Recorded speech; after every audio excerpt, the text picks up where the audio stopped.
Olá pessoal, tudo bem? Eu quero apresentar a vocês agora este livro que eu terminei de ler na manhã da última quarta-feira. Gilberto Freire, uma biografia intelectual, do Vanderlei Chacon. Trata-se do volume 387 da coleção brasiliana e foi lançado em 1993 numa parceria da editora Maçangana, da Fundação Joaquim Nabuco, do Recife, e a editora nacional de São Paulo. Vanderlei Chacon foi um dos maiores intelectuais desse país. Ele faleceu ano passado. Era filho de Dulce Chacon, professora e escritora, também pernambucana. Como Vanderlei explica já no início, uma biografia intelectual não é igual a uma biografia íntima, né? Em que se fala tantas coisas e aspectos da vida de uma pessoa, mas trata especificamente da formação intelectual de determinado autor. Como se sabe que Vanderlei foi muito ligado a Gilberto Freire, pode-se pensar que esta biografia tem um sei o que de chapa branca. Mas não. É claro que, como ele conviveu com Gilberto, frequentou a casa de Gilberto Freire no bairro de Apipuco, no Recife, é claro que ele tinha ele como referência, né? Como um dos seus mestres. É claro que aqui e ali ele parte em defesa. Mas não deixa de pontuar que tinha discordância, né, contra Gilberto Freire, o que é muito natural. Eu já disse a vocês que Gilberto é meu farol intelectual, mas eu não concordo com tudo que Gilberto Freire defendeu ao longo de sua vida. Bom, gente, esse é um livro muito bem escrito. Os capítulos não são longos, o que não se torna cansativo. Eu gosto quando autores fazem livros com capítulos curtos, sabe? Mas eles são curtos e muito profundos.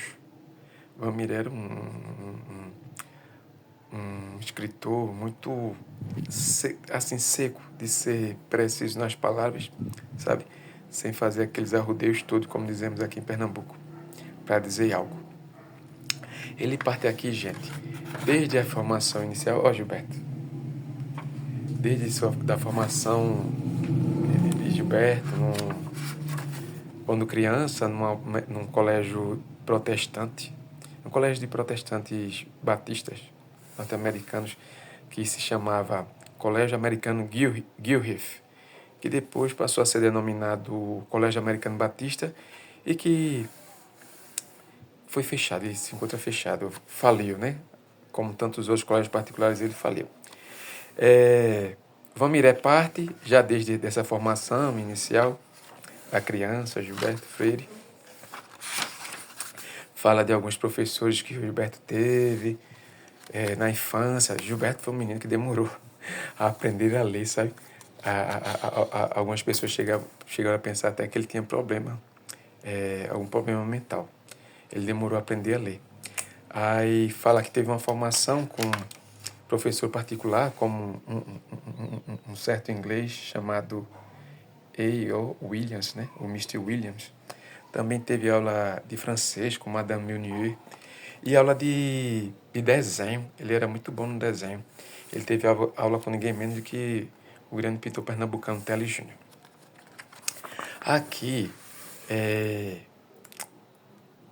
alguns capítulos, Vanderlei, claro, parte para a formação acadêmica de Gilberto nos Estados Unidos. Primeiro foi na Universidade de Baylor, que fica na cidade de Waco, no Texas.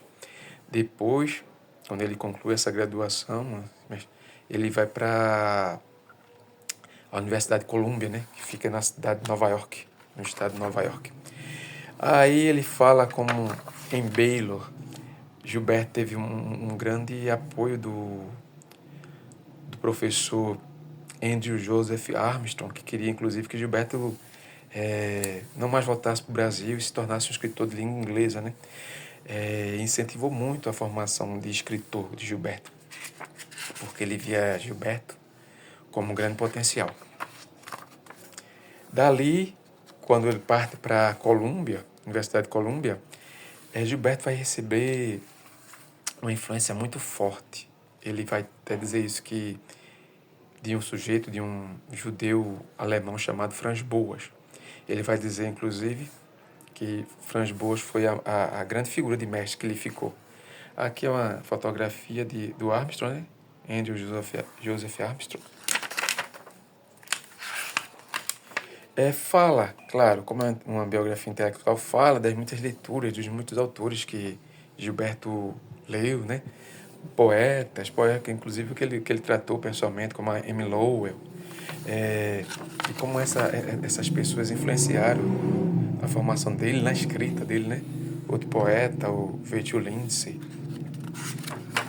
Há detidamente uma passagem aqui sobre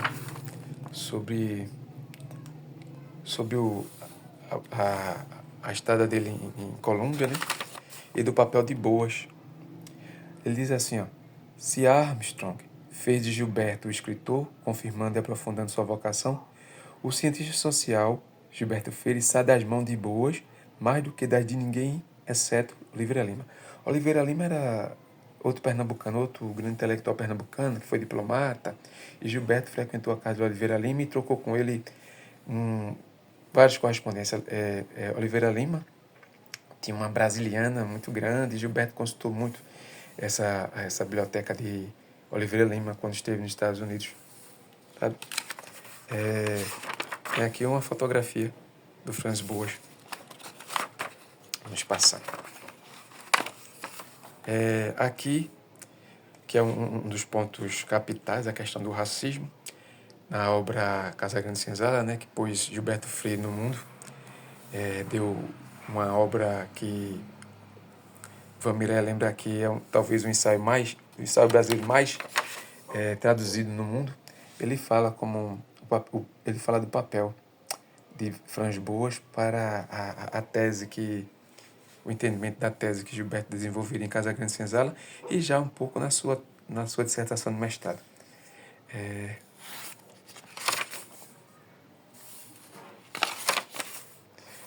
Lá adiante, ele fala aqui, é um capítulo em que ele fala de Anísio Teixeira e Monteiro Lobato.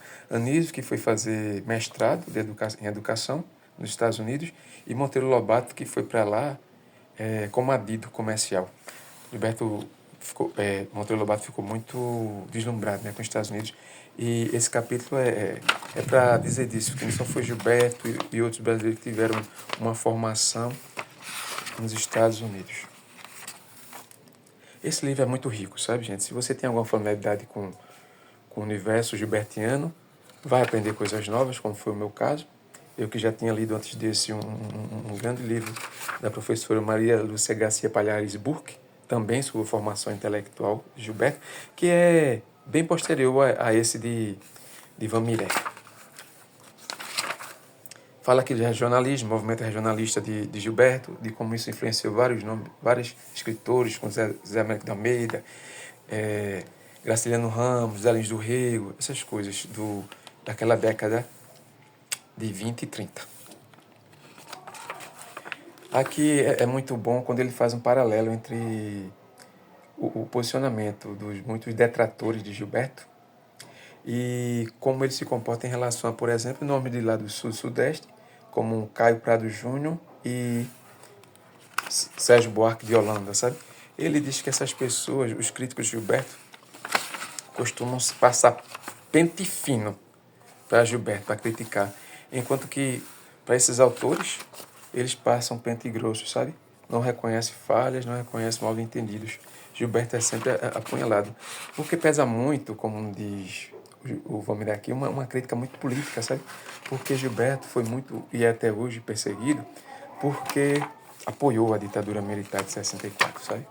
Isso foi pesou muito, até hoje pesa muito na avaliação da obra, embora a obra de Gilberto seja muito reconhecida lá fora, principalmente na França, né? Gilberto foi muito, muito, muito celebrado na França. Os maiores ataques vindo quando se supõe estar Gilberto, o tiroteio tem procedência política. Enfim, gente, para não extrapolar os 10 minutos, eu recomendo muito essa leitura do Vamilé Chacon, que é muito rica e abre muitas explicações sobre a obra gilbertiana.